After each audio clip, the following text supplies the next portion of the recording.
네, 반갑습니다. 오늘은 부활주일입니다.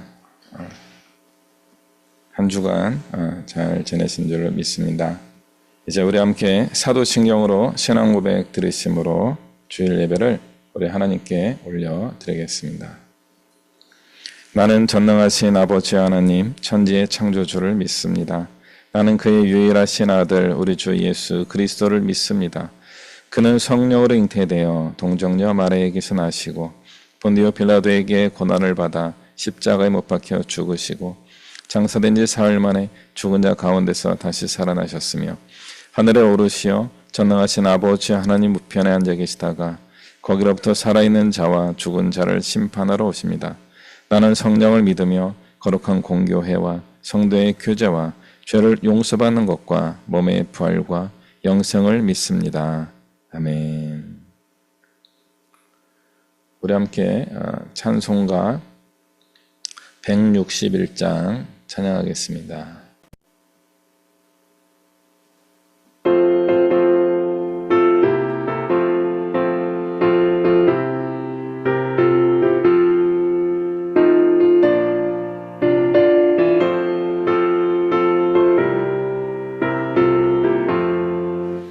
할렐루야 우리 예수 부활 승천하셨네. 세상 사람 찬양하니 천사와 나팔로다.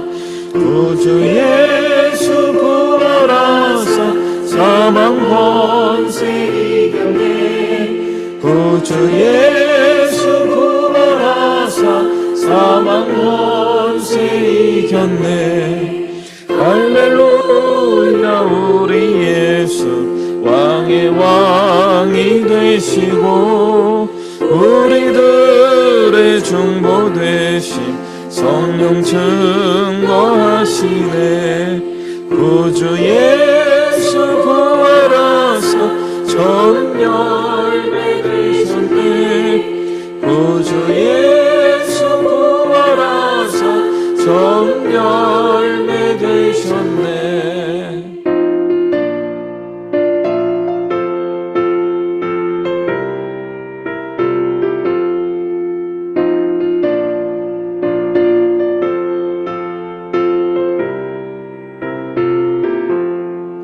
할렐루야 우리 예수 은박기가 없도다. 무덤 속에 있는 죄인 주가 이끄시네.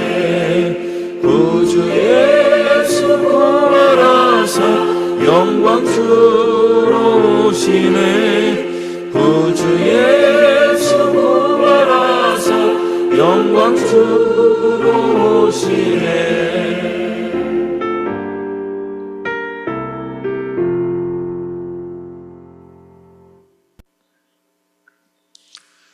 우리 함께 기도하겠습니다.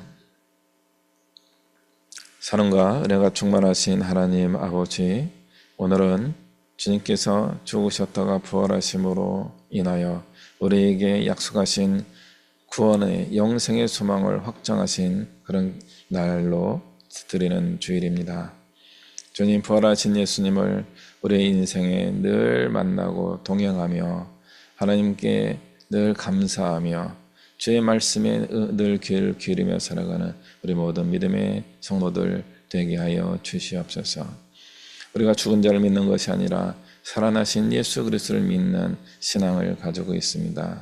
우리에게 영생에 대한 소망을 주셨사오니 우리가 이 땅에서 살아가는 동안에 많은 상황과 사건과 인생의 고비들을 만난다고 할지라도 주님 안에서 다시 살아날 것이라고 하는 확신의 믿음을 가지고 날마다 승리하며 살아갈 수 있도록 은혜와 복을 더하여 주시옵소서. 주님, 우리의 믿음이 연약함을 고백합니다. 우리가 세상의 유혹에 넘어짐을 고백합니다.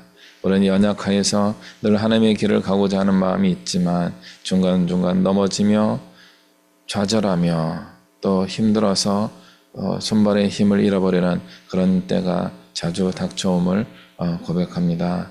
그러나 주님 우리의 연약함을 아시오니 우리에게 새 힘을 부어주셔서 손과 발에 또 마음에 생각에 강한 믿음을 가지고 다시 한번 우뚝 서서 하나님이 기뻐하시는 인생을 살아갈 수 있도록 축복하여 주시옵소서.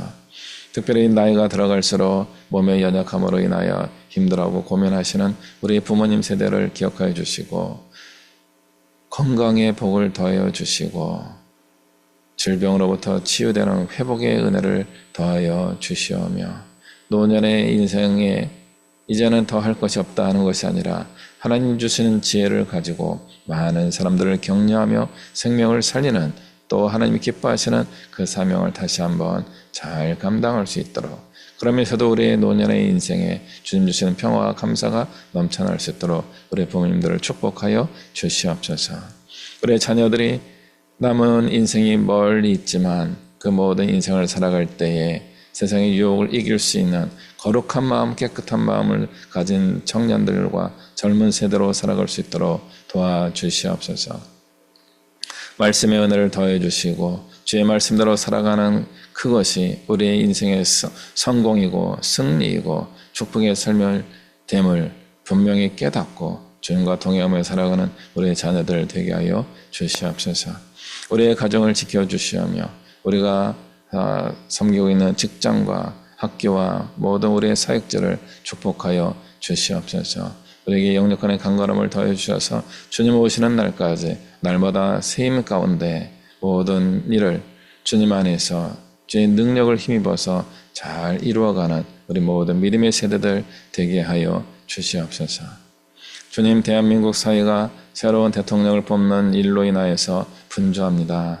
주님, 정말 좋은 대통령이 세워질 수 있게 해주시고 그 세워진 대통령이 잘못된 길로 가지 않고 나라와 민족을 위하여 헌신하는 참된 지도자가 될 수 있도록 축복하여 주시옵소서. 세계적인 경제 위기로 인하여서 많은 사람들이 어려움을 겪고 있습니다. 주님, 도와주시고 살려주시고 새롭게 하여 주시옵소서. 대한민국 사회가 다시 한번 하나님을 바라보는 놀라운 일이 일어날 수 있게 해주시고 먼저 믿는 믿음의 사람들이 참된 복된 삶을 살아가는 모범을 보일 수 있게 하여 주시하며 그 생명의 빛을 마치 등대의 불빛을 바라보고 나아가는 배처럼 많은 세상 사람들이 주님을 향해 나오는 생명의 구원의 사명이 잘 이루어질 수 있도록 역사하여 주시옵소서. 다시 한번 오늘의 부활절임을 기억하게 해주시고 하나님께서 우리에게 주신 그 은혜와 감사의 시간들, 감격의 시간들을 우리가 가지게 하여 주옵소서. 이제는 예배하는 첫 시간이오니 마치는 시간까지 주님 함께 하시고 우리 주님 홀로 큰 영광 받아 주시옵소서. 감사드리며 예수 그리스도의 이름으로 기도하옵나이다. 아멘.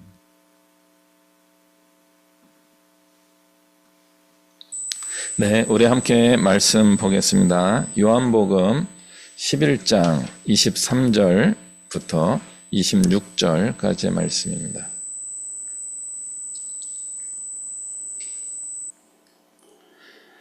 요한복음 11장 23절부터 26절까지의 말씀입니다.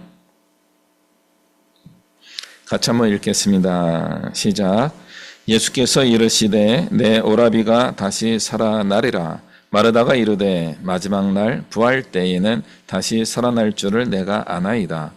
예수께서 이르시되 나는 부활이요 생명이니 나를 믿는 자는 죽어도 살겠고 무릇 살아서 나를 믿는 자는 영원히 죽지 아니하리니 내가 이것을 내가 믿느냐. 아멘.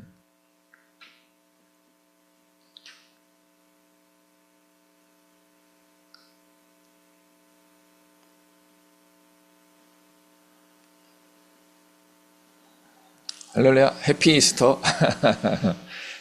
부활절입니다. 예수님께서 죽으셨다가 부활하신 날을 기념하는 겁니다. 이 기념일에 관하여서 많은 사람들이 긍정적으로 생각하는 분도 있고 좀 부정적으로 생각하는 사람, 또는 시큰둥하게 무의미하게 생각하는 사람 다양하게 있을 것입니다.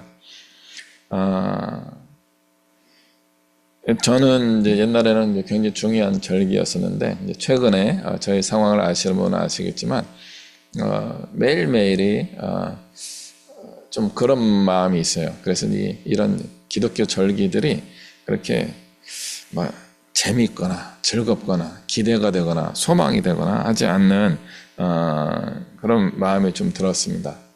감사하게도 올해 2025년도에는 이 마음이 조금 변화되고 있습니다. 이 변화되는 과정에서 여러분과 함께 은혜를 나누고자 합니다.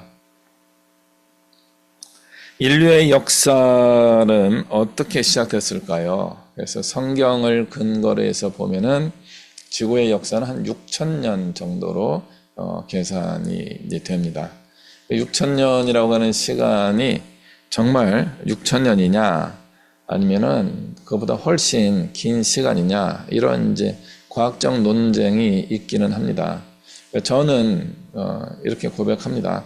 저는 베드로가 잘 고백했다고 생각하는데 주님께는 하루가 1,000년 같고 1,000년이 하루 같다. 이렇게 이야기하시는 거죠. 하나님의 시간은 무한대의 시간이에요.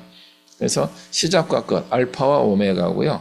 시간을 넘나드시는 그런 분이십니다. 근데 우리는 이제 시간에 제한된 인생을 사는 존재입니다. 그래서 우리는 사실은 영원이라고 하는 인피니티, 무한이죠, 무한. 인피니티라고 하는 그걸 잘 몰라요. 그러니까 과학적으로, 논리적으로 우리가 그걸 추론할 수 있을 뿐이지 실제적으로 우리가 경험하는 것은 유한한, 리미티드된 그런 인생을 살게 되어 있습니다. 그러다 보니까 잘 몰라요. 영혼에 대한 거의 불가능한 겁니다. 알 수가 없어요. 지금 우리가 알고 있는 영혼, eternal life, 영생이라고 하는 것은 어떻게 알게 된 겁니까? 인간의 경험 속에서 또 우리 기독교적으로는 하나님의 말씀을 통하여 주신 계시의 가르침을 통하여 알게 되는 수준입니다. 그래서 우리는 한 번도 살아보지 않은 것을 소망하며 살고 있기 때문에 우리가 종종 이런 영원한 생명에 대한 소망을 놓칠 때가 많이 있습니다. 왜냐하면 우리는 현실적인 존재이기 때문에 그렇습니다. 인류의 역사를 계산할 때 유인원 같은 초기 인류와 비슷한 존재가 1억 년 전에 등장했다. 지구에서 이루어지고 있는 이제 생명 진화론자들은 그렇게 이제 추론하고 있습니다. 1억 년 전. 만 곱하기 만이 1억입니다. 그러니까 1만 년 전보다 10,000배나 더 오래되었을 때 어떤 생명체들이 등장하기 시작하지 않았겠는가 이렇게 이제 보고 있는 겁니다. 생명체는 훨씬 그 전에 등장했다라고 보고 있기도 하고요. 그리고 보통 우리가 이야기하는 오스트랄로피테쿠스 유인원에서 인류에 가장 가까운 유인원 종류 고대 인류라고 보통 이야기하더라고요. 루시인가 이렇게 불려지기도 하는 그런 존재인데 230만 년 전에 등장했다라고 보고 있습니다. 230만. 아직도 그 숫자가 가늠되지 않습니다. 수학적으로는 금방 풀 수 있지만 230만 년, 200년 전도 굉장히 긴 과거인데 거기는 10,000배를 더 곱한 겁니다. 230만 년 전에 등장했다. 그리고 가장 현생 인류에 가까운 존재가 이제 50만 년 전에 등장했다. 점점 이제 시간들이 이제 가까워지면서 우리 현생 인류에 다가오고 있습니다. 그래서 우리가 알고 있는 이제 국사라든가 세계사 시간에 배웠던 내용이 이런 것이 있죠. 신석기 시대, 구석기 시대, 이런 석기 시대를 보는데 신석기인 것 같아요. 구석기, 신석기, 석기 시대를 신석기죠 아마 대략 1만 년 전이라고 보고 있어요. 10,000년 전에 신석기 시대가 있다. 그러니까 기원전 7,000년입니다. 기원전 8,000년. 기원전 8,000년경에 신석기 문화가 돼서 집단 생활을 하기 시작하였고 이제 문화가 꽃 피워지기 시작합니다. 문명이 발달하기 시작합니다. 그렇게 문명이 발달하는 과정에서 기원전 한 3,000년 혹은 4,000년 그 사이에 중동 지역의 수메르 지역에서 제국이 등장하기 시작합니다. 중국에서는 은나라인가요? 하는 제국이 이제 등장하게 됩니다. 제국이라고 하는 것은 여러 민족과 국가가 통합되어 있는 그런 통치 형태를 제국, 임페리얼, 황제라고 이야기하는 황제가 다스리게 되는 그런 국가 형태를 제국이라고 부르게 되는데 굉장히 광활한 영역을 통치하는 그런 방식입니다. 그래서 이런 제국이 등장하게 되는 것이 신석기 이후에 뭐 청동기 시대 다 들어보신 거죠. 철기 시대. 철기 시대 한참 후대고요. 아마 신석기에서 청동기로 넘어가는 그 시기에 제국들이 등장했다고 보는 겁니다. 그 당시에 지역을 통일하고 통합하는 그런 기술이 생각보다 어렵지 않았던 거예요. 그래서 좀 센 집단이 확 점령해 버린 거죠. 그러면서 그런 제국들이 등장하면서 나타난 가장 큰 대표적인 인류에게 등장한 놀라운 일들 중에 하나가 뭐냐면은 학자들, 특히 인문학자들의 관점입니다. 문자가 만들어지는 겁니다. 글자가 만들어지는 거죠. 그래서 유럽 언어는 수메드어, 아카드어에서 오는 알파벳 문화가 되고요. 우리 중국에서는 이제 한자, 상형 문자에서부터 오는 한자 언어가 이제 세계적인 그런 발명 중에 굉장히 획기적인 발명이 되는 겁니다. 이 문자의 발견으로 인하여서 나타난 획기적인 사건이 뭐예요? 지식의 축적이라고 하는 겁니다. 별 시덥지 않은 것도 다 기록하기 시작했고요. 글자를 알게 되니까. 그 다음에 어떤 게 됩니까? 중요한 역사적 사건을 기록하기 시작하였고, 또 중요한 발견들, 지식들, 이런 것들을 기록하기 시작하는 거죠. 그래서 기록이 되니까 어떤 일이 발생해요? 교육이 일어나게 됩니다. 그 지식을 재생산하는 거죠. 전수하게 되고. 그러면서 문명이 급속도로 발전하면서 세계적인 제국 국가들이 등장하게 이제 됩니다. 인류의 역사 큰 전환기예요. 기원전 3000년, 4000년.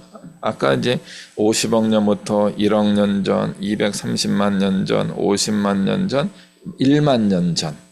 그러다가 기원전쯤 한 3000년까지 내려왔습니다. 그러니까 5000년 전이에요. 우리 대한민국도 그때쯤 세워진 거죠. 기원전 3000년이 전 세계적으로 굉장히 중요한 시기였다고 하는 겁니다. 지역 곳곳에서 국가들이 등장하기 시작한 겁니다. 그게 뭐가 중요해요? 하나도 안 중요하죠.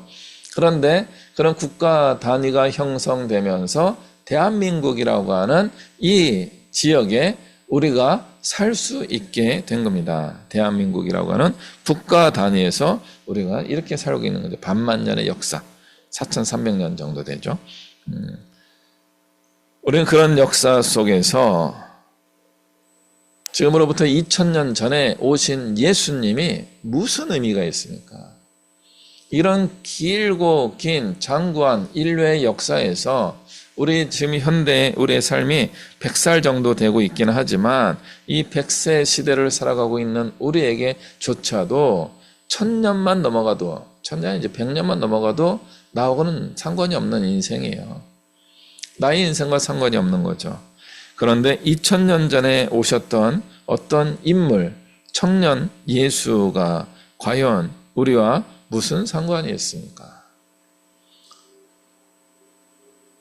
이제는 제가 예수님 나이에 거의 2배를 향하여 가고 있어요. 저희 부모님 세대는 이제 예수님 나이에 3배를 이미 살고 있는 거죠. 근데 우리는 예수님만도 못하죠. 그리고 청년 세대, 20대 청년들이요. 여러분 곧 예수님 나이가 돼요. 30살. 어떻게 할 거예요? 놀라운 꿈을 꿔야 되지 않겠어요?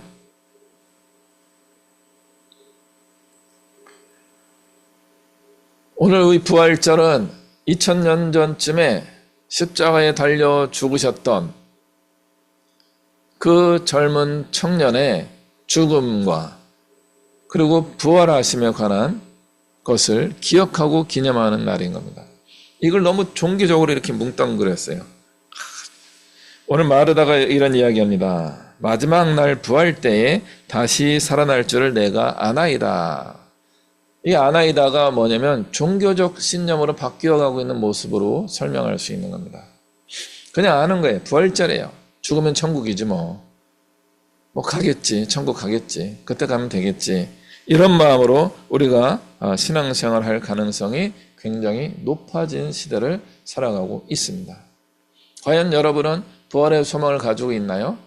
실제로 오늘 마르다와 마리아는 절망하고 있어요. 자기의 오빠 나사로가 갑자기 질병으로 인하여 돌아가신 거예요. 질병으로 돌아가신 오빠의 상황이 뭐가 절망해요? 이 시대에는 여성들이 젊은 여성 두 사람이 살아가기에는 녹록지 않았던 그런 시대였습니다. 어려운 시대였어요.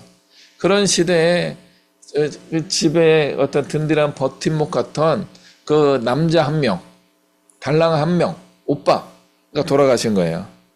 그러다 보니까 이 두 여동생들에게는 얼마나 마음이 허하겠어요. 그럼에도 불구하고 믿음이 있었던 거죠. 언젠가 마지막 날에 우리 오빠가 살아나겠지요. 그러나 그때까지 우리는 고생이 말이 아닐 거예요. 절망이에요. 소망의 이야기가 아닌 거예요. 부활의 예수님을 만났음에도 불구하고 이 마르다의 마음, 마리아도 비슷했는데 절망 속에 빠져 있었던 겁니다. 이것이 마리아와 마르다만의 문제이겠습니까? 매년 부활절을 맞이하는 우리에게도 한번 짚어봐야 할 만한 어떤 신앙의 점검 순간이 되겠습니다. 보통 우리는 애니버서리라고 하는 그런 영어 단어, 제가 아는 영어 단어가 몇 개 안 돼요. 애니버서리, 제가 이제 싫어하는 영어 단어 중에 하나가 애니버서리입니다. 매년 돌아오는 어떤 것 이런 뜻입니다. 연례 행사, 연례 기념일 이런 표현인 겁니다. 매년 돌아오는 게 뭐예요? 신년, 새해, 뉴 이어, 그래서 새해 복 많이 받으세요 하면서 세배하는 날. 그래서 새해가 중요하지 않은 거죠. 우리 어린이 청소년들에게는 세뱃돈이 중요한 거죠. 생일, 그래서 생일이 중요한 거예요. 생일이 중요한 거예요? 아니에요. 친구들하고 잔치하는 게 중요한 거죠. 친구들로부터, 가족으로부터 생일 축하를 받는 거죠. 뭔가 선물도 받고. 결혼 기념일, 제사, 발렌타인데이, 화이트데이, 이 매년마다 돌아오는데 사람들이 거기에 열광하는 거죠. 빼빼로데이까지 만들어져 가지고 뭔가 이벤트를 하고 행사를 하고 그렇게 하고 싶은 거죠.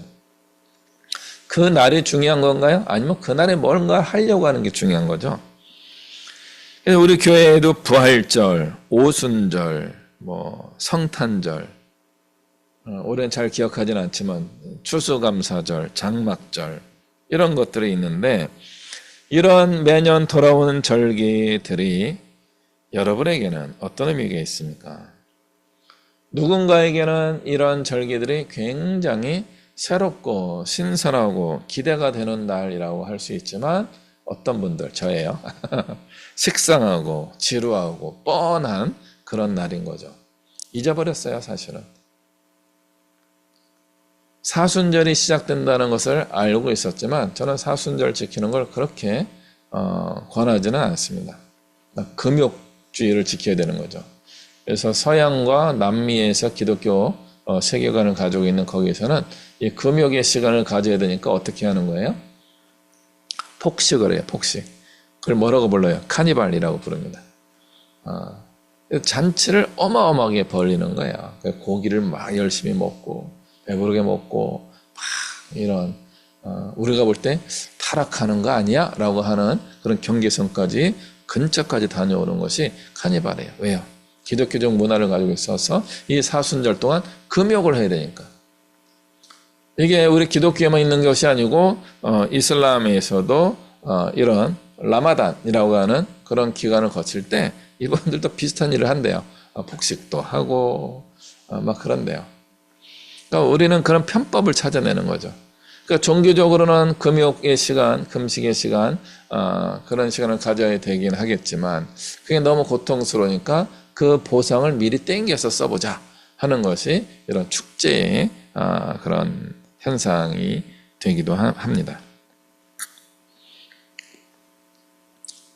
우리는 그것도 안 하잖아요. 저는 그것도 안 하잖아요. 그러니까 막 더 먹고 싶고 막 나를 즐겁게 하는 걸 잘 못해요.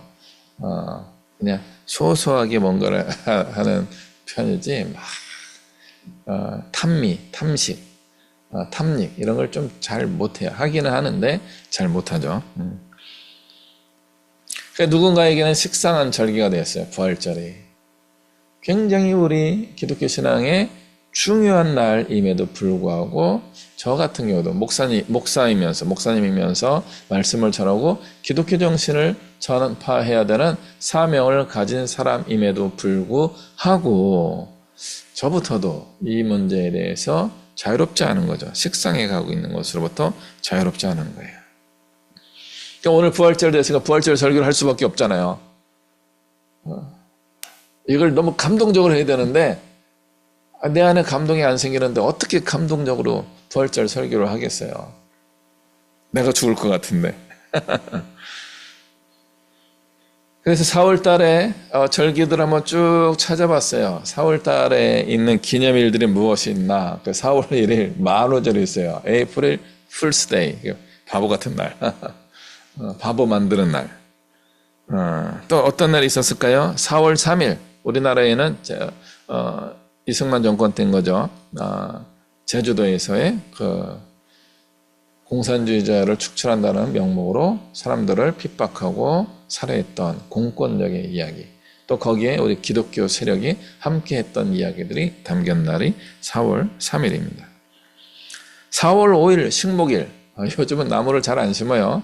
그래서 이번에 그 경상도 쪽에 이제 또 일부 전라도 쪽에 큰 불이 나가지고 이제는 우리가 또 나무를 한번 더 적극적으로 심어봐야 되는데 저희 어렸을 때만 하더라도 민둥산이 많았습니다. 나무 없는 산이 많아가지고 국가적으로 조림 사업 그래서 국민들이 다 그날 형식적이긴 하지만 나무를 심으러 가는 그런 일을 한 거죠.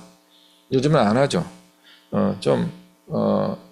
그 의미가 사라진 절기 중에 하나가 4월 5일 식목일인 것 같습니다. 4월 7일 보건의 날 조사하다 보니까 나온 거지 듣도 보도 못한 날이에요. 보건, 건강을 챙기는 날입니다. 4월 11일 임시정부 수립일. 이거 굉장히 중요한 날인 것 같은데 모르겠어요. 4월 11일. 4월 16일 11년 전에 제주도 가는 세월호라고 하는 배가 침몰하는 사건이 있었습니다. 국가적인 위기와 어려움까지도 촉발하였던 대통령이 하야되게 하는 그런 원인 중에 하나로 작동한 날이기도 합니다. 4월 10일. 아직도 뭔가 해결되지 않은 거죠. 4월 19일. 여기 다 읊을까요? 4.19 혁명이 있었던 날. 4월 21일. 이거 생뚱맞기는 과학의 날이래요. 내일 과학의 날. 4월 22일 지구의 날이래요. 처음 들어요. 들어본 적 있는데 이게 이건지 몰랐어요. 4월 25일 법의 날. 뭔가 의미심장하죠. 더 생뚱맞게 다가오는 것이 4월 28일 충무공 이순신 탄신일이래요. 뭐 들어있을 만한 날인데 이렇게 기념일로 삼기도 합니다. 유명한 시인이라고 해야 될까요? T.S. 엘리엇이라고 하는 분이 황무지라고 하는 시에서 4월은 잔인한 달 이런 유명한 문구를 써요. 앞뒤 맥락 다 잘라버렸어요. 없어요. 왜 4월이 잔인한데. 그런데도 불구하고 T.S. 엘리엇 4월은 잔인한 달 이렇게 부르고 있습니다. 아마 1차 세계대전 끝난 후에 모든 세계가 초토화된 것을 바라보며 생산력을 잃어버린 그 시대를 바라보고 인류와 사회와 유럽과 미국을 바라보면서 황무지가 되었구나 하면서 4월은 잔인한 달이라고 하는 놀라운 멘트를 하게 됩니다. 과연 우리는 이 사월이 잔인한 달이 되어야 하겠습니까? 아니면 부활절이 되어야 하겠습니까? 우리 사월은 부활의 날. 할렐루야. 사월이 생명이 살아나는 날이 되었으면 좋겠습니다.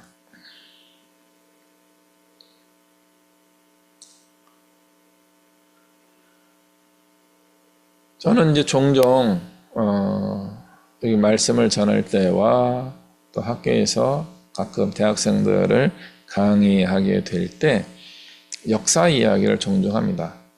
제가 중고등학교 다닐 때까지 제일 싫어했던 과목이 역사였어요. 대학교 들어와서 신학을 공부하면서 제일 싫었던 게 이스라엘 역사 뭐 그런 거예요.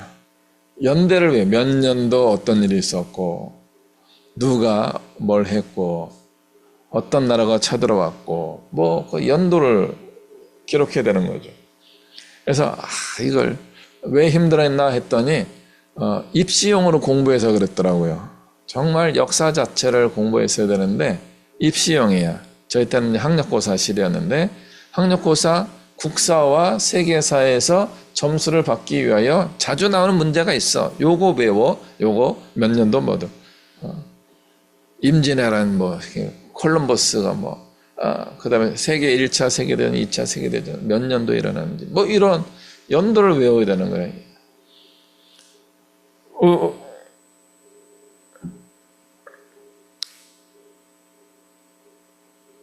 제가 놀라운 걸 깨달았습니다. 나중에 강의를 많이 하다 보니까 연도가 저절로 외워지기 시작하더라고요. 그러니까 이게 교육의 하나의 측면인 거죠. 반복이에요. 꾸준히 반복하면서 그 시기의 의미를 찾아가다 보니까 알기 시작하는 거예요.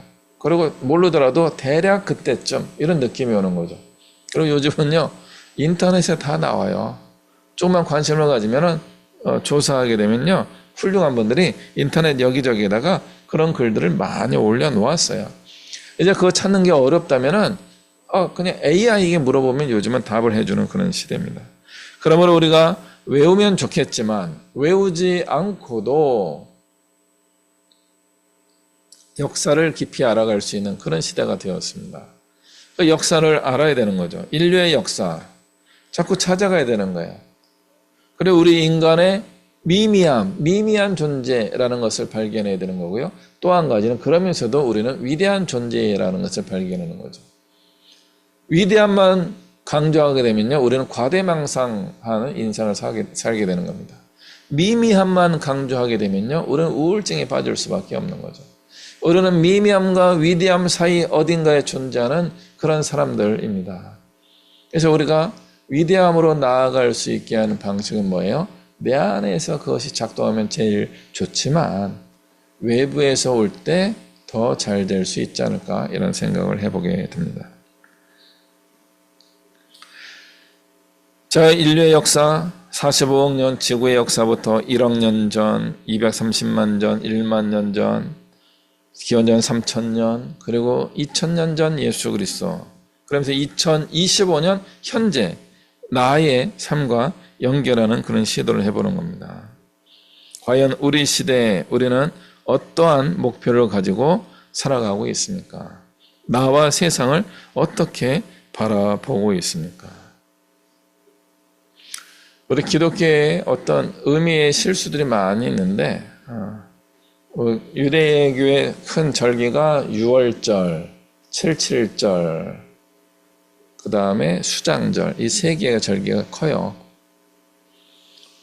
그래서 6월절은요 보리를 추수하기 시작하는 때입니다. 보리 추수의 시작. 그리고 오순절은요 밀을 추수하기 시작하는 그런 때입니다. 그리고 장막절, 수장절은요 거의 가을에 모든 추수를 마치고 저장하면서 지키는 그런 절기예요. 그래서 6월절, 오순절, 그 다음에 장막절 이런 것들은요 이스라엘의 추수 문화와 굉장히 깊은 관련이 있습니다.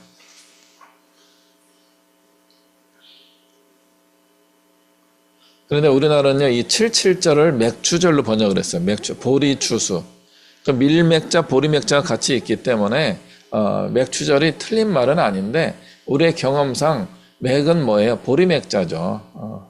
그러니까 우리나라의 보리는요 5월쯤에 추수를 해요. 5월, 6월쯤에. 그게 언제예요? 오순절.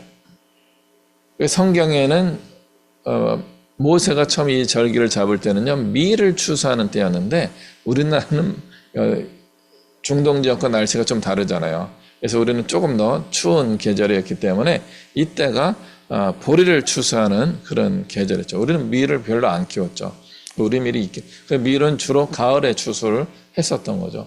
그래서 맥추감사절 뭐 이런 걸 했어요. 사실은 오순절, 칠칠절 이렇게 하는 것이 성경을 제대로 이해할 수 있도록 도와주는 것이었을 것입니다. 이게 어떤 의미예요? 6월절은 보리를 막 거두기 시작하는 나름대로 기쁘고 즐거움이 시작되는 그런 절기입니다. 그런데 그 절기가 더 즐거웠던 이유는 이스라엘 사람들이 이집트에서 탈출할 수 있었던 날이었기 때문에 더 기쁘고 즐거운 날이 되었습니다. 그런데 이날 예수님이 돌아가셨다가 부활하시게 됩니다. 6월절이에요. 보리를 막 추수하게 되는, 이스라엘에서 보리를 막 추수하는 그 시기에 예수님이 죽으셨다가 부활하신 거죠. 그래서 유대교의 명절을 넘어선 겁니다. 슬픔과 인위적인, 의도적인 슬픔과 의도적인 기쁨이 섞여 있는 그런 절기가 6월절입니다. 하나님의 계획하시고 예수 그리스도를 이 땅에 보내주셨기 때문에 예수님이 의도적으로 돌아가신 겁니다. 그리고 하나님의 놀라운 능력 안에서 다시 살아나시게 됩니다. 이런 부활하신 예수님을 기억하는 날이 부활절인 거죠. 우리에게는 이 시기가 역사적으로 어떤 시기예요? 지금은 이게 다 없어진 시대이기 때문에 저희 어릴 때만 해도 많이 없어졌어요. 뭐예요? 보릿고개예요. 아까 말씀드린 맥추절, 5월달, 6월달에 추수를 보리 추수를 하기 해야 되는 그 시기까지가 우리는 굉장히 어려웠어요. 특히 일제시대를 거치고 그 다음에 해방 직후에는 굉장히 전 국토가 초토화됐기 때문에 또 6.25 전쟁도 있었고 그래서 이 보릿고개가 가난의 대명사가 되었습니다. 이 부활절을 우리는 기쁘게 즐기기가 어려웠어요. 먹을 게 없는데 어떻게 즐길 수 있겠어요? 나눠줘야 되는 절기였던 거죠. 뭔가 나눠주고 서로 도와주고 서로 힘을 모아야 됐던 절기가 되었던 것이 분명합니다. 그러므로 이 부활절은 우리 한국 사회에서는 그냥 의미상의 부활절이 아니라 사회적인 어떠한 섬김을 할 수 있었던 절기가 되었을 것이다. 저는 그렇게 생각합니다. 이러한 부활절에 대한 특별한 의미가 생겨나기도 했는데 실제로는 오늘 예수님의 말씀에도 들어있는 겁니다. 너의 오빠가 살아날 거야. 23절에 11장 23절에 이렇게 이야기했더니 마르다가 마지막 날 언제쯤 되겠지요? 이렇게 대답을 하게 됩니다. 그래서 예수님이 이야기하십니다. 나는 부활이요 생명이니 나를 믿는 자는 죽어도 살겠고 무릇 살아서 나를 믿는 자는 영원히 죽지 아니하리니 이것을 내가 믿느냐. 마르다가 믿는다고 이야기하긴 했지만 긴가민가 하는 그런 고백을 하게 됩니다. 이 예수님의 말씀은 어떤 의도를 가지고 하신 말씀이세요? 지금 나사로를 살려주겠다는 거예요. 지금 나사로를 살리겠다라고 예수님이 말씀하시는데 믿음이 좋은 마르다와 마리아와 제자들까지도 귀가 막혀가지고 못 듣는 거예요. 뭐 미래에 어느 날 되겠죠. 그러나 지금은 힘들고 좌절하고 실망스럽습니다. 일찍 오셨으면 우리 오빠를 질병에서 고쳐주셨을 텐데 이제 와서 뭐 어쩌겠어요. 믿음이 사라지게 된 겁니다. 예수님에 대한 신뢰가 깨지게 된 것입니다. 그런 우리에게 주시는 부활의 메시지가 바로 요한복음 11장 24절과 25절 말씀인 겁니다. 25절, 26절 말씀인 겁니다. 오늘 주겠다는 거예요. 죽어도 살겠고. 나사로의 죽음은 현실의 문제였던 겁니다. 이 현실의 문제를 마르다와 마리아는 받아들이기가 어려웠던 거죠. 부활의 신앙으로 받아들이기가 어려웠던 거예요. 현실의 문제를 있는 그대로 좌절하며 실망하며 낙심하며 받아들이게 됩니다. 2025년에 우리에게 다가온 현실의 문제는 무엇일까요? 아까도 말씀드린 이제 기도 중인 말씀을 했던데요. 우리 대한민국 대통령을 6월 3일 날 다시 선출해야 되는 급한 일이 생겼습니다. 지금 미국이 트럼프 대통령 이후에 관세 정책을 새로 바꿈으로 인하여서 전 세계가 지금 혼란에 빠졌습니다. 경제와 사회적 위기가 닥쳐왔습니다. 이 문제를 풀기 위하여 우리는 어떻게 될까요? 투표를 해야 되고요. 열심히 살아야 되고요. 직장에서 안 잘리기 위해 노력해야 되고요. 사업하는 사람들은 뭔가 최선을 다해서 생존력 있는 사업을 해야 될 겁니다. 그러나 우리 부활신앙은 여기에서 중요하게 작동하는데 저에게 정말 위로의 말씀으로 다가왔습니다. 주님이 하신다는 겁니다. 주님이 살려주신다는 겁니다. 현실의 문제에 좌절해서 정말 오빠가 죽어버린 나사로가 죽은 이 상황에서 주님이 나사로를 살려주신다는 거예요. 예수님이 제자들에게 이야기합니다. 11장 11절에 우리의 친구 나사로가 잔다. 제자들이 그래 자요? 많이 아프다가 이제 나으려고 푹 자고 일어나면 되겠네요. 이렇게 생각한 거죠. 그래서 예수님이 이야기해요. 죽었다. 나사로가 죽었어. 가자. 너에게 믿음을 더해 주겠다. 아멘. 망한 게 분명합니다. 죽은 게 분명합니다. 그런데 주님의 눈에는 그것이 자는 것과 같은 거죠. 자면은 깨어나면 되는 겁니다. 달리다굼 하면서 죽었던 소녀를 일으켜 세우시는 주님이 나사로도 살릴 수 있는 겁니다. 그런데 다른 사람에게 일어나는 일은 가능할 것 같은데 우리에게 일어나는 일은 불가능할 것처럼 여겨지는 것이 우리의 믿음의 수준입니다. 달리다굼 그 소녀는요, 그날 잠깐 죽었던, 잠깐이에요. 그래서 주님이 깨우셔서 이렇게 된 거죠. 소녀 일어나라 한 거죠. 나사로는 더 심하게 기다리셨습니다. 4일 동안 무덤에 넣어놓은 거죠. 이스라엘 무덤은 그냥 시체를 이렇게 돌판 같은 데다가 이렇게 얹어 놓는 거예요. 저절로 분해되도록 하는 매장법입니다. 우리 시대에 있을 수 없는 그런 매장이지만 중동 지역에서는 죽음이 많이 일어나다 보니까 빨리 또 날씨가 좀 그런 상태여서 빨리 부패가 일어나기도 하나 봅니다. 그래서 빨리 그렇게 사라지는 게 더 나을 수도 있겠다 해가지고 그런 매장법 사용한 걸로 여겨집니다. 그럴 때에 주님이 나흘간이나 기다렸던 아마도 부패가 일어났을 그런 상태의 사람을 살려주시는 거죠. 저희 추측으로는 이분이 피부병에 걸려서 돌아가신 게 아니겠는가 이렇게 보고 있는데 질병의 원인도 알 수 없고 죽음의 상태도 알 수 없지만 그럼에도 불구하고 주님께서는 이분을 충분히 죽음의 상태에 머물러 있게 하고서 살려주십니다. 어떤 면에서는 나사로가 예수님보다 더 멋지게 부활합니다. 예수님은 3일인데 나사로는 4일이에요. 하루 더 무덤에 머물러 있었습니다. 주님이 그 놀라운 기적을 행해 주십니다.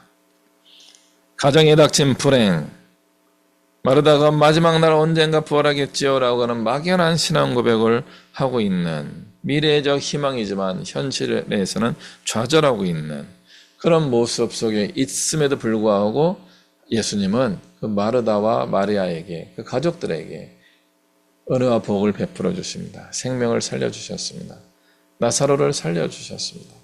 그리고 믿음이 연약한 제자들에게 믿음의 확신을 더해 주셨습니다. 저는 오늘 말씀을 준비하면서 저 개인적으로는 굉장히 고민을 많이 했어요. 아까도 말씀드렸지만 제 사정을 아는 분들은 아시잖아요. 정말 좀 많이 힘들어요. 많이 무기력하고 우울증도 오려고 하는 것 같아요. 그럼에도 불구하고 오늘 말씀을 붙들면서 다시 한번 소망을 가져봅니다. 제가 이런 고백을 하는 이유는 무엇일까요? 예수님이 해주신 11장 15절 말씀을 우리가 같이 경험하고 싶어서 그렇습니다. 내가 거기 있지 아니한 것을 너희를 위하여 기뻐하노니 이는 너희로 믿게 하려 함이라. 그러나 그에게로 가자. 예수님이 나사로가 정말 필요로 할 때 거기 안 계신 거예요. 실망스럽게 죽은 거죠. 그럼에도 불구하고 결론적으로는 모두에게 믿음을 더해주는 은혜의 시간이 된 겁니다. 그건 당연히 나사로가 살아났기 때문에 은혜의 시간이 됐지, 만약에 끝까지 안 살아났으면 어떻게 됐겠어요? 별론 거죠. 별로예요. 저도 기도하고 있는 겁니다. 주님, 김동석의 인생을 별로로 만들어주지 마세요. 주님이 살아계신 것을 보여주세요. 저를 통하여서 많은 사람들이 당연하게 오는 믿음이 아니라 어떤 구원이 아니라 정말 예수님의 사랑, 하나님의 사랑으로 인하여서 베풀어 주시는 은혜임을 많은 사람들이 알게 하여 주옵소서. 저는 그런 마음을 다시 한번 회복하게 되었습니다. 회복하고 있습니다. 완전히 회복된 것 같지는 않아요. 회복하고 있습니다. 저는 이게 저의 부활입니다. 저의 믿음이 회복되고 있습니다. 현실에 저희 신앙에 저희 믿음이 회복되고 있습니다. 나의 힘과 나의 능력, 나의 생각, 주님이 주신 것임에도 불구하고 나의 생각으로 바뀐 것을 다시 한번 주님께 맡기며 나아가려고 합니다. 그것이 저의 부활입니다. 여러분은 지금 현재적 부활을 어떻게 회복하고 계십니까? 어떻게 그 부활을 이루어 가십니까? 정말 우리가 믿음 없는 사람의 대명사로 여겨지는 도마가 놀라운 고백을 해요. 방금 예수님이 11장 15절에 이렇게 그에게로 가자 그랬더니 16절에 디두모라고도 하는 도마가 다른 제자들에게 말하되 우리도 주와 함께 죽으러 가자 하니라. 도마가 이렇게 이야기했어요. 쌍둥이 도마가 우리도 주와 함께 죽자 이렇게 이야기한 거예요. 한편으로는 굉장히 멋진 고백이기도 하고요. 한편으로는 아주 앞뒤 안 가리고 이야기하는 바보 같은 이야기이기도 합니다. 그럼에도 불구하고 우리는 죽음을 향하여 나아가는 신앙생활을 할 필요가 있습니다. 주님이 나사로를 잔다라고 이야기하십니다.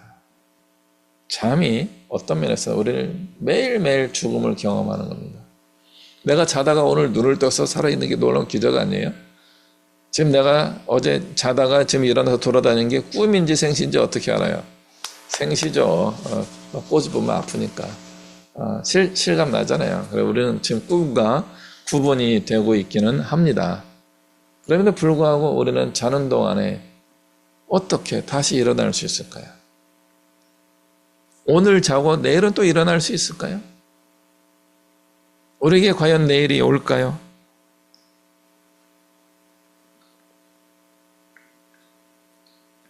물론 밤새는 사람들에게는 아직 어제가 안 끝났긴 하겠지만, 그러나 또 언젠가 잠을 자면은 잠을 자는 순간 이후에 다시 눈을 떴을 때 우리는 계속 이 현실을 살아갈 수 있을까요? 죽음에 대한 두려움과 불안감이 계속 우리를 힘들게 할 수도 있습니다. 그러나 매일매일 새로운 하루를 살아가는 것을 인지한다면 어쩌면 우리는 날마다 부활하는 삶을 사는 것일 수도 있겠습니다. 우리는 이 부활절을 맞이하여서 이런 우리의 생각이 부활했으면 좋겠습니다. 어떤 세상적인 생각, 우리의 경험적인 그런 깨달음 이런 것들로 가득 찬 나의 생각이 하나님의 생각들로 바뀌는 그런 부활을 경험했으면 좋겠습니다. 우리 인생의 목표가 부활하였으면 좋겠습니다. 하나님이 주시는 그 방향을 발견하여서 그 방향을 향하여 살아갈 수 있는 부활의 신앙을 살았으면 좋겠습니다. 새로운 각오의 시간을 가지면 좋겠습니다. 그래서 1년에 한 번씩 이 부활절을 하는 것 같아요. 우리의 신앙을 점검하기 위해서 그렇습니다. 의미와 무의미 사이에서 우리는 살아서 역사하시는 하나님의 능력을 체험하는 그런 부활 신앙을 살아갔으면 좋겠습니다. 오랫동안 이런 마음으로 살아가던 사람들에게도 죽음과 같은 좌절의 시간이 또 오기도 합니다. 그럼 어떻습니까? 힘들죠. 그런데 어떻습니까? 다시 부활하면 됩니다.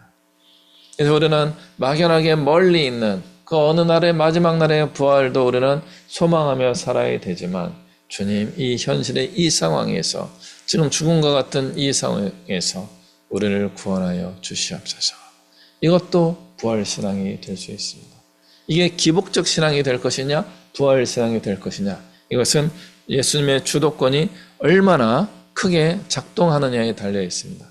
우리의 모든 인생의 주도권을 주님께 내어드리는 시간을 언젠가 한 번씩, 어쩌면 2번, 3번 우리는 해봐야 할 수도 있습니다. 그런 주도권이 주님께로 드려졌을 때, 주님이 그 주도권을 가지게 되었을 때 나사로의 부활이 일어나게 되는 거죠. 그건 영원한 부활은 아니에요. 이 땅에서 잠시 회복되는 부활입니다. 그럼에도 불구하고 그 부활의 경험은 그 사람의 인생에 얼마나 크게 작동했겠습니까? 우리에게 이러한 현실의 부활도 같이 이루어지고 영원한 부활도 우리에게 소망으로 다가오는 줄로 믿습니다. 이런 부활 신앙을 가지고 살아가는 우리 모든 믿음의 식구들 되시기를 주님의 이름으로 축복합니다. 기도하겠습니다. 주님, 오늘 부활절을 맞이하여서 다시 한번 우리의 부활 신앙을 생각해 봅니다. 미래의 부활의 소망을 가지고 살아갈 뿐만 아니라 우리의 삶에서도 날마다 부활의 은혜와 복이 넘치게 하여 주시옵소서. 그래서 우리의 그런 모습을 통하여 또 많은 사람들이 소망을 품고 주님께로 나오는 일들이 일어나게 하여 주옵소서. 주님, 우리를 살려 주시옵소서. 예수 그리스도의 이름으로 기도합니다. 아멘. 찬송가 171장 찬양하겠습니다.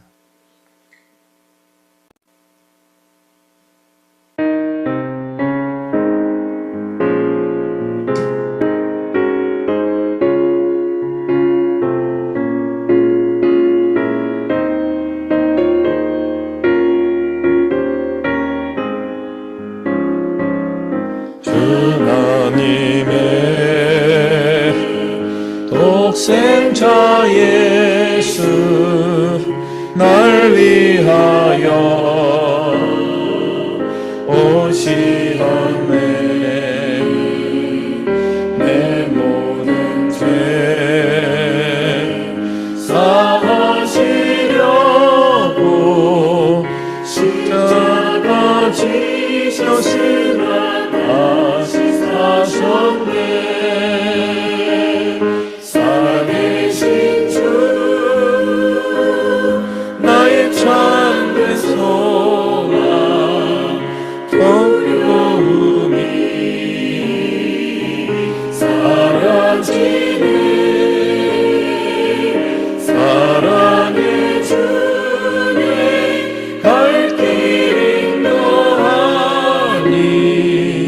내 모든 삶의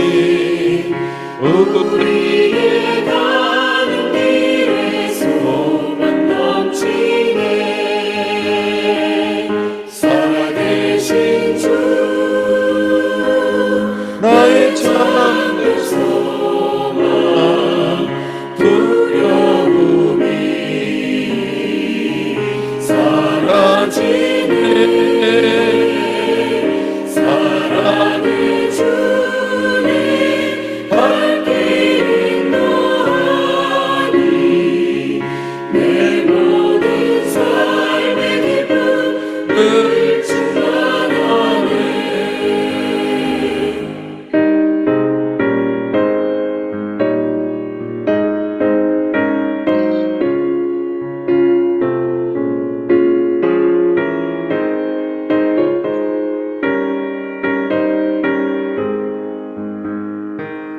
선한 싸움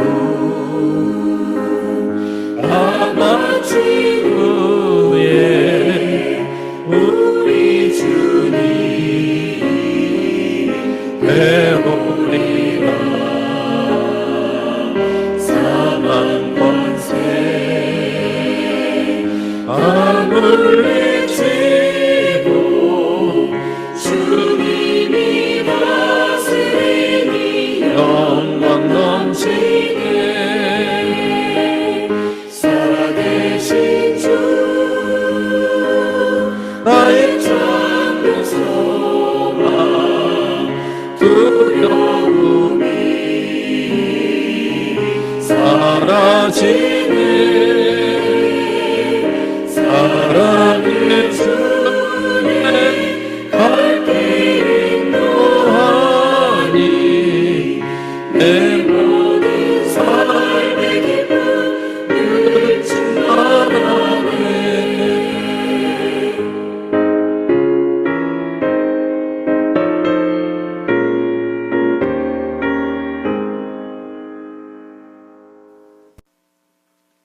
기도합니다. 이 시간도 늘 우리와 함께 하시는 우리 주 예수 그리스도의 은혜와 살아계신 하나님 아버지의 크고 영원하신 사랑과 성령 하나님의 교통하시는 은혜와 역사하심이 부활 신앙을 가지고 미래에 대한 영원한 소망을 가질 뿐만 아니라 내가 지금 살아가고 있는 이 순간에도 현재적 부활을 주님께서 이루어 주실 것을 확신하며 우리의 모든 것을 주님께 맡겨드리고 주님이 원하시는 대로 쓰임받기를 소망하며 순종하며 나아가는 이곳에 머리 숙인 주의 백성들 머리 위에와 이 나라와 이 민족 위에 세계 모든 열방 위에 이제부터 영원토록 함께 하시기를 간절히 축원하옵나이다. 아멘. 할렐루야, 해피 이스터. 또 행복한 한 주간 되시기 바랍니다.